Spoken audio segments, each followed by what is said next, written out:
ஆலயா cotton trending வேட்டிகள் ஷர்ட்டுகள்.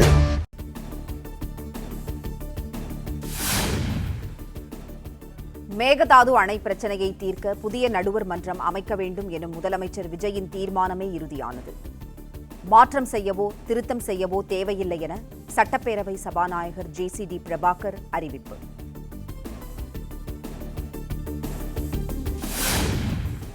மேகதாது அணை தொடர்பான விவாதத்தில் ஒருமித்த கருத்தை கூறிய தவேக மற்றும் திமுக அரசின் தீர்மானத்தில் திருத்தம் செய்ததற்கு ஒரே குரலில் எதிர்ப்பை பதிவு செய்த இடதுசாரிகள் அதிமுக, பாமக.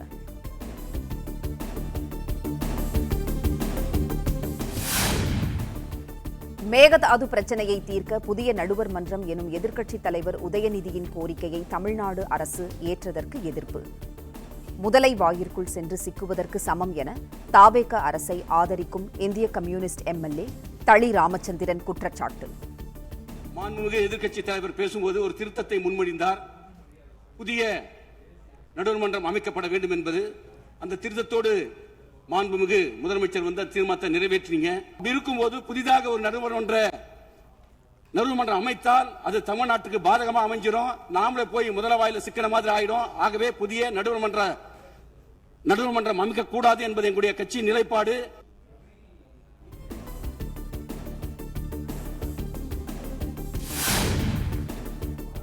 மேகதாது நடுவர் மன்றம் தொடர்பாக சட்டமன்றத்தில் பேச அனுமதி தர மறுப்பதாக கூறி அதிமுக உறுப்பினர்கள் வெளிநடப்பு.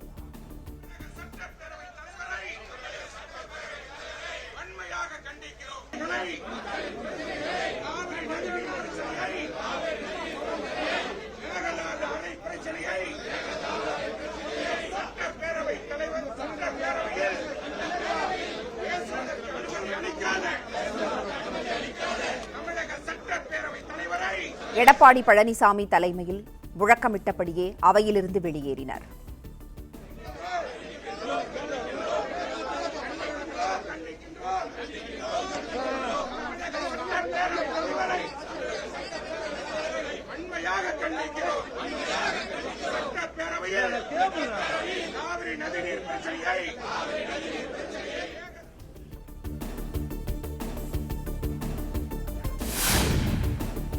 EPS தலைமையில் அதிமுக MLAக்கள் வெளிநடப்பு செய்த நிலையில் உடன் செல்லாத 4 MLAக்கள் SP வேலுமணி, ரவி, ராகேஷ், நத்தம் விஸ்வநாதன் மட்டும் தொடர்ந்து அவை நடவடிக்கையில் பங்கேற்றனர்.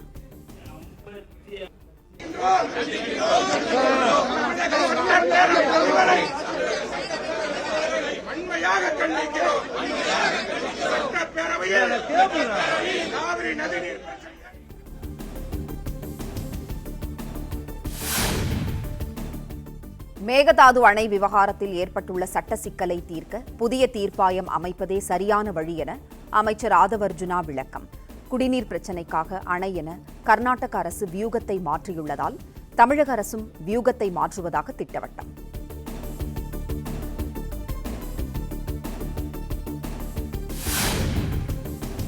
மேகதாதுவில் புதிய அணை கட்ட வேண்டுமா வேண்டாமா என்பதை தீர்மானிக்கவே புதிய நடுவர் மன்றம் கோருகிறது தமிழ்நாடு.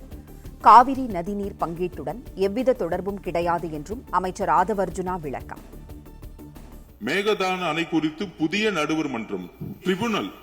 இந்த ட்ரிபுனல் எதுக்குன்னா மேகதாது அணையை கட்டணுமா கட்டக்கூடாதா? நம்ம கட்டக்கூடாதுன்னு சொல்றோம், அவங்க கட்டணும்னு சொல்றாங்க. உச்ச நீதிமன்ற தீர்ப்புப்படி தண்ணி கொடுக்கறதுக்கே நம்ம சட்ட போராட்டம் நிகழ்த்திட்டு இருக்கோம் ஒவ்வொரு வருஷமும். அப்படி இருக்கும் பொழுது இந்த அணை குடிநீருக்காக, ட்ரிங்கிங் வாட்டருக்காக பெங்களூருக்காக வந்து கட்டப்பட்டால் உச்ச நீதிமன்றம் நமக்கு எந்த பங்கீட கொடுத்திருக்கோமோ அது பாதிக்கப்படுங்கிறது இங்க இருக்கக்கூடிய எல்லா உறுப்பினர்கள், எல்லா கட்சிகளுடைய ஒரே முடிவுங்கிறது தான் எங்களுடைய பதிவு.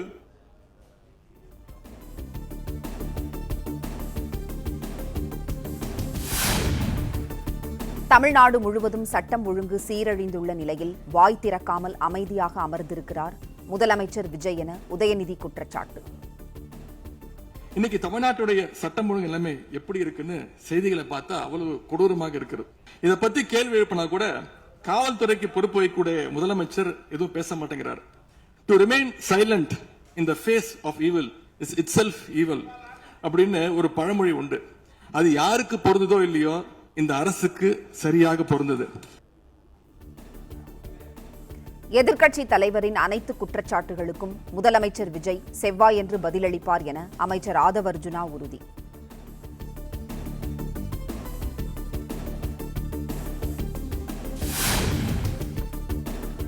கடந்த காலங்களில் புயல் மழைக்கு பள்ளிகளுக்கு விடுமுறை விடப்பட்ட நிலையில் தாவேக ஆட்சியில் மின்வெட்டால் விடுமுறை. சென்னை பெரம்பூரில் தனியார் பள்ளிகளுக்கு விடுமுறை அறிவிக்கப்பட்டதை சுட்டிக்காட்டி உதயநிதி ஸ்டாலின் கிண்டல். முன்னெல்லாம் புயல் மழை நேரத்துல ஸ்கூலுக்கு லீவ் விடுவாங்க. ஆனா இந்த ஆட்சி அமைஞ்ச பிறகுதான் முதல் முறையா கரண்ட் இல்லைன்னு ஸ்கூல்ஸ்க்கு லீவ் விட ஆரம்பிச்சிருக்காங்க. முன்னாடி மழை வர்றப்பெல்லாம் ஸ்கூல் பசங்க டிவி ஆன் பண்ணி இன்னைக்கு ஸ்கூல் இருக்கா இல்லையான்னு தெரிஞ்சுப்பாங்க. ஆனா இப்பெல்லாம் டிவி ஆன் பண்ண முடியலன்னு தெரிஞ்சுக்கிறாங்க. சரி, இன்னைக்கு கரண்ட் இல்லை, இன்னைக்கு ஸ்கூல் லீவ் தான் அப்படின்னு. ஸோ ஒரு மிகப்பெரிய ஒரு அட்வான்ஸ் டெக்னாலஜி இந்த அரசு உருவாக்கி இருக்கு.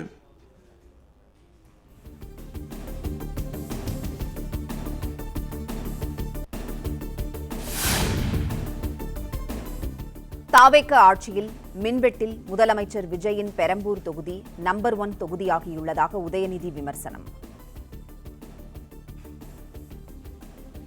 நம்முடைய முதலமைச்சர் அவர்கள் ஆட்சிக்கு வந்த ஒரே மாசத்துல தமிழ்நாட்டிலேயே தன்னுடைய பெரம்பூர் தொகுதியை நம்பர் 1 தொகுதியாக மாத்தி காட்டிட்டார். எதுல நம்பர் 1 பாத்தீங்கன்னா, இன்னைக்கு தமிழ்நாட்டிலேயே மின்வெட்டுல நம்பர் 1 தொகுதி பெரம்பூர் தொகுதி தான். மின்வெட்டு பற்றி பொத்தாம் பொதுவான குற்றச்சாட்டுகள் முன்வைக்கப்படுவதாகவும், எதற்கு மின்வெட்டு என்ற காரணங்களை தினசரி வெளியிடுவதாகவும் அமைச்சர் நிர்மல்குமார் பதில்.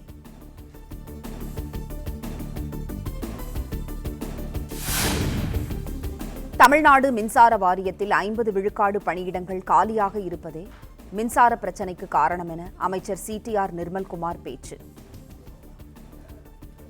இந்த துறைக்கு கடந்த 5 ஆண்டுகளாக எவ்வளவு பேர் ஆள் எடுத்தார்கள் என்று, எவ்வளவு பேர் வேலைக்கு ஆள் எடுக்கப்பட்டது என்பதையும் நாங்கள் இன்னும் ஒரு சில நாட்கள்ல இதற்கான விளக்கமாக வெள்ளை அறிக்கையை நாங்கள் கண்டிப்பாக வெளியிடுவோம்.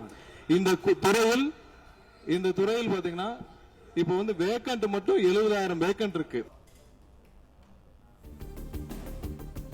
தற்போதுள்ள பணியாளர்களை வைத்துத்தான் திமுக ஆட்சியில் தடையற்ற மின்சாரம் வழங்கியதாக முன்னாள் அமைச்சர் செந்தில் பாலாஜி பதில். இப்பொழுது இருக்கக்கூடிய பணியாளர்களை வைத்துத்தான் கடந்த 5 ஆண்டுகளும் மிக சிறப்பாக எந்தவித மின்தடையும் இல்லாமல் சீரான மின் விநியோகம் வழங்கப்பட்டன.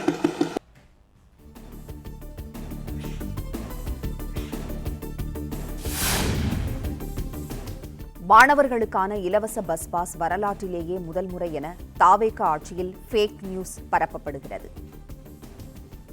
திமுக அரசின் திட்டங்களுக்கு முதலமைச்சர் விஜய் பெயரில் ஸ்டிக்கர் ஒட்டப்படுவதாக எதிர்க்கட்சித் தலைவர் உதயநிதி சாடல்.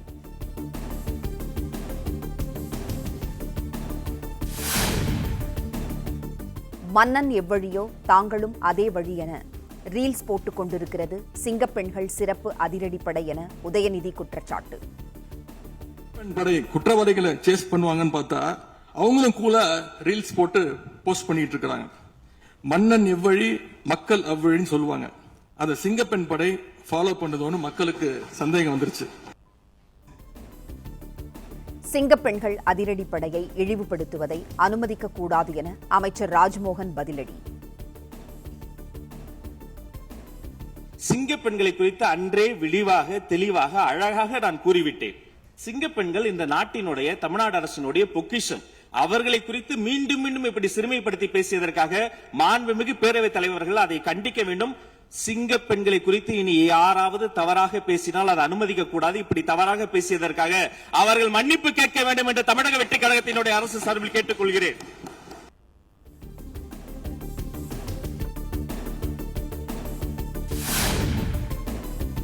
திமுக அரசு கொண்டு வந்த நான் முதல்வன் திட்டத்தை முடக்க தாவேக அரசு முயற்சிப்பதாக உதயநிதி குற்றச்சாட்டு. நான் முதல்வன் திட்டத்தை நிறுத்தவோ மாற்றவோ தாவேக அரசு திட்டமிடவில்லை என அமைச்சர் ராஜ்மோகன் விளக்கம்.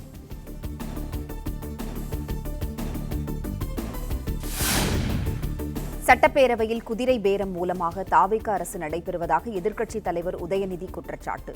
ஆதாரம் இல்லாமல் கழுதை குதிரை பேரம் என்றெல்லாம் பேசக்கூடாது என சபாநாயகர் JCT பிரபாகர் காட்டம்.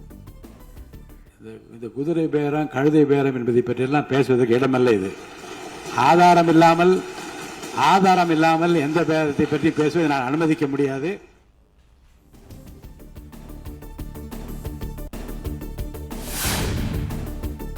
இன்னொரு பிறவி இருந்தால் விவசாயியாக பிறக்க வேண்டுமென முதலமைச்சர் விஜய் தேர்தல் பிரச்சாரத்தில் பேசியதற்கு உதயநிதி விமர்சனம். தேர்தல் பிரச்சாரத்தின் போது முதலமைச்சர் சொன்னாரு, எனக்கு இன்னொரு ஜென்மம் இருந்தா நான் விவசாயியா பிறக்கணும்னு ஆசைப்படுறேன்னு முதலமைச்சர் சொல்லியிருக்கிறார். ஆனா இன்னொரு பக்கம் விவசாயிகள் மேல தடியடியும் நடத்தியிருக்கீங்க.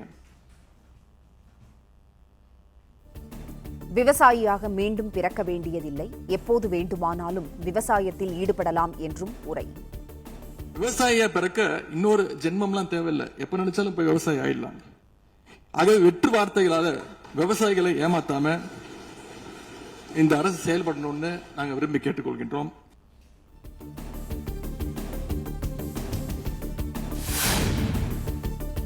தேசிய கீதம் 2 முறை பாடப்பட்டது ஏன்? ஆளுநருடன் என்ன சமரசம் நடந்தது என சட்டப்பேரவையில் உதயநிதி கேள்வி. தமிழ்தாய் வாழ்த்து ஒரு முறை பாடிட்டீங்க, அதுக்கு வாழ்த்துக்கள். ஏன் தேசிய கீதம் 2 முறை பாடப்பட்டுச்சு? அப்ப ஆளுநர்கிட்ட நீங்க கோரிக்கை வச்சிருக்கனால நீங்க தேசிய கீதம் 2 முறை பாடப்படணும்னா நாங்க தமிழ்தாய் வாழ்த்து 2 முறை இல்ல 3 முறை நாங்க போடுவோம்னு சொல்லி அதை நீங்க செஞ்சு காட்டிருக்கணும். அதுதான் நான் கேட்கிறேன், உங்களுக்கு இப்ப ஆளுநர் முக்கியமா தமிழ்தாய் வாழ்த்து முக்கியமா அப்படிங்கறத நான் இந்த அரசுகிட்ட நான் கேட்க விரும்புறேன். தேசிய கீதத்தை 2 முறை பாடியதில் என்ன தவறு இருக்கிறது என சபாநாயகர் வினா. ஆளுநருக்குரிய மரியாதை மட்டும்தான் தரப்பட்டது. யாரையும் தலையில வைத்து கொண்டாட வேண்டிய அவசியம் இந்த அரசுக்கு இல்லை. தமிழ்தாய் வாழ்த்தை முதலில் பாட வைத்து தமிழ்தாய் வாழ்த்துக்கு பிறகு தேசிய கீதம் 1 முறை அல்ல 2 முறை பாடப்பட்டது. அதில் எந்த விதமான தவறும் கிடையாது. அதில் உள்நோக்கு கற்பிப்பது தவறு என்று நான் கூறுகின்றேன்.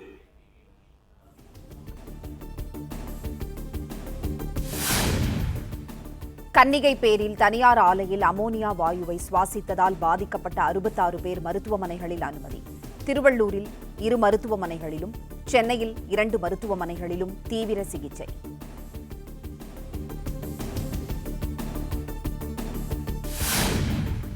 அமோனியா வாயு கசிவால் பாதிக்கப்பட்டவர்களில் 31 பேருக்கு வெண்டிலேட்டர் மூலம் சிகிச்சை என சுகாதாரத்துறை தகவல். வேல்ஸ் மருத்துவமனையில் சிகிச்சை பெறுவோரில் 11 பேர் தீவிர சிகிச்சை பிரிவில் உள்ளதாகவும் தகவல்.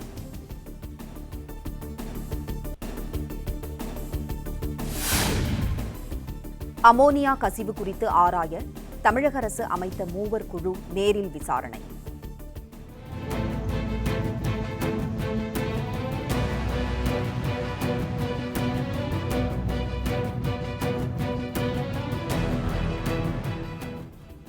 கன்னிகை பேரில் நேருக்கு சென்று பார்வையிட்டு அதிகாரிகள் ஆய்வு.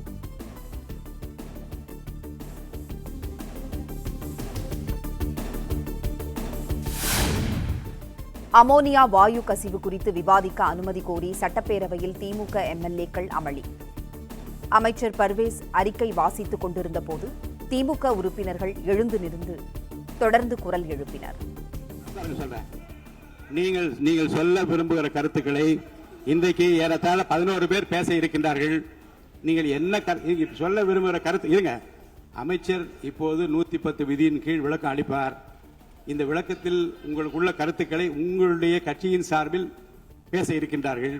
பேசுகிறப்போ உங்க கருத்தை சொல்ற உரிமை நான் தருகிறேன். இந்த 0 அவர் கிடையாது.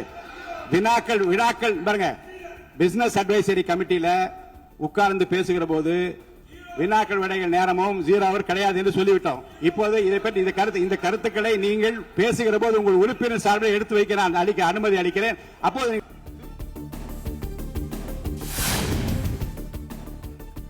திருவள்ளூர் கன்னிகை பேர் அமோனியா வாயு கசிவு சம்பவத்தில் விதி எண் 110 பேசிய தொழிலாளர் நலத்துறை அமைச்சர் பர்வேஸ் உரத்த குரலில் மேடை பேச்சு போல சட்டப்பேரவையில் வாசித்து அமர்ந்தார். ஐஸ் பிளாக்ஸ் ஜெனரேட்டர் மிஷினுக்கு செல்லும் பைப்லைன் வால்வில் எதிர்பாராத விதமாக ஏற்பட்ட விபத்தின் காரணமாக அமோனியா வாயு கசிவு ஏற்பட்டுள்ளது.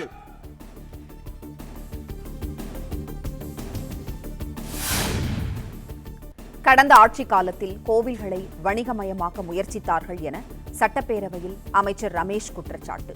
சராசரியாக தினசரி 500 பேர் வரும் கோவில்களுக்கு மல்டி லெவல் பார்க்கிங் அமைக்கப்பட்டதாகவும் விமர்சனம். கோயில் நிதியை பயன்படுத்தி 10 கோடி ரூபாய் மதிப்பில ஒரு மல்டி லெவல் கார் பார்க்கிங் வசதியை அந்த கோயிலுக்கு ஏற்படுத்துவதற்கான திட்டத்தை இந்த அரசு அனுமதித்திருக்கிறது. இதற்கு முன்னால் இருந்தக்கூடிய அமைச்சர் அவர்கள் அதை அறிவித்திருக்கிறாங்க. அந்த கோயில்ல ஒட்டுமொத்தமாக மாதத்திற்கு வரக்கூடிய பக்தர்களின் எண்ணிக்கையே 500 தான் ஆவரேஜா. அதே போல அந்த கோயில்களுக்கு அடிப்படையில கழிப்பறை வசதி கூட கிடையாது. அப்படிப்பட்ட இடங்கள்ல கோயில் நிதியை பயன்படுத்தி எதற்காக மல்டி லெவல் கார் பார்க்கிங் தேவைப்படுது?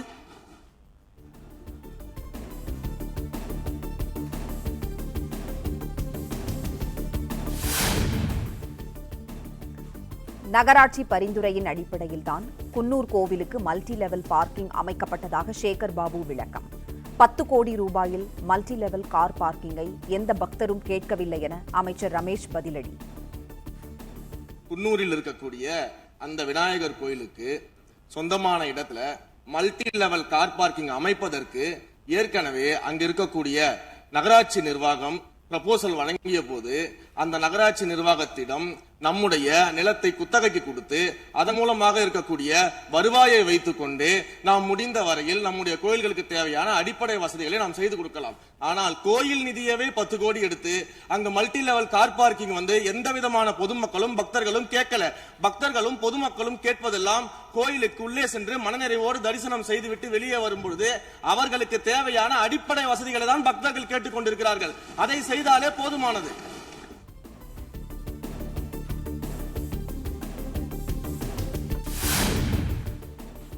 சட்டப்பேரவையில் தான் எழுந்து நின்றால் உறுப்பினர்கள் அமர வேண்டும் எனும் மரபு தெரியாதா?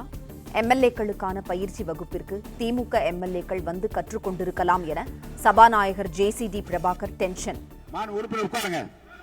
பேரவைத் தலைவர் நிற்கிற போது உட்காரணும்னு சொல்லியிருக்கேன். நீங்க அதுதான் அந்த ஓரியன்டேஷன் கோர்ஸ்க்குலாம் நீங்க வந்திருந்தா என்னென்ன எப்படி நடந்து கொள்ள வேண்டியதுதான் அழகாக பயிற்சி கொடுத்தார்கள். பேரவையில் நிற்கிற போது உட்கார உட்காருங்க உட்காருங்க உட்காருங்க.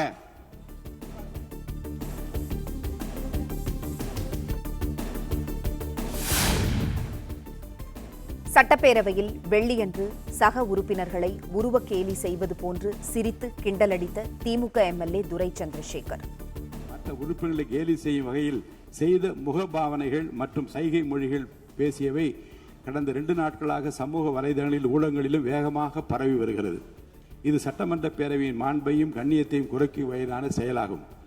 இந்தியாவில் உள்ள பிற சட்டமன்ற பேரவைகளுக்கு எடுத்துக்காட்டாகவும் நூற்றாண்டு வரலாற்று பெருமை கொண்ட இந்த மாமன்றத்தின் மரபினை காத்திடும் வகையிலும் கண்ணியத்தினையும் மாண்பினையும் உயர்த்தி பிடிக்கும் வகையிலும் பேரவையின் சில நிகழ்வுகள் கண்ணிய குறைவாக நடந்து கொண்டால் நடவடிக்கைக்கு ஆளாக நேரிடும் என சபாநாயகர் JCD பிரபாகர் எச்சரிக்கை.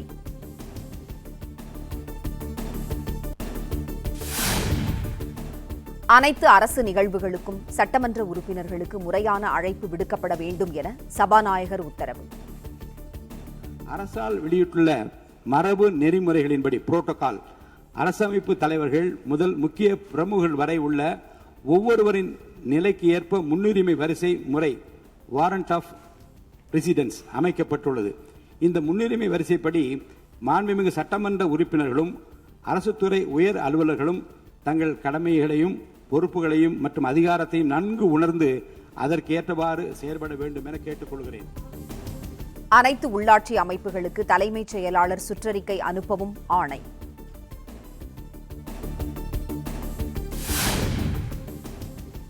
அமமுக உறுப்பினர் காமராஜ் பேச முயன்றபோது 8 முறை சக எம்எல்ஏக்கள் மற்றும் அமைச்சர்கள் குறுக்கீடு. மாண்புமிகு பேரவைத் தலைவர்களே, 8வது முறை நம்ம உறுப்பினர்கள்லாம் கமெண்ட் அடிக்கிறாங்க. முதலில் இந்த தனது பிறந்தநாளை கொண்டாடும் மாண்புமிகு தமிழ்நாடு முதலமைச்சர் அவர்களுக்கு எனது உளமார்ந்த பிறந்தநாள் நல்வாழ்த்துக்களை தெரிவித்துக் கொள்கிறேன். தனது நிலையை எடுத்துக் கூறி பிறந்தநாள் வாழ்த்து கூறிய போது மெல்ல புன்னகைத்து ஏற்றார் முதலமைச்சர் விஜய். ஆலயா காட்டன் ட்ரெண்டிங் வேட்டிகள் ஷர்ட்டுகள். பிளே ஸ்டோர் மற்றும் ஆப் ஸ்டோரில் இருந்து பாலிமர் செயலியை QR கோடு மூலம் பதிவிறக்கம் செய்யுங்கள். செய்திகளை உடனுக்குடன் பெறுங்கள்.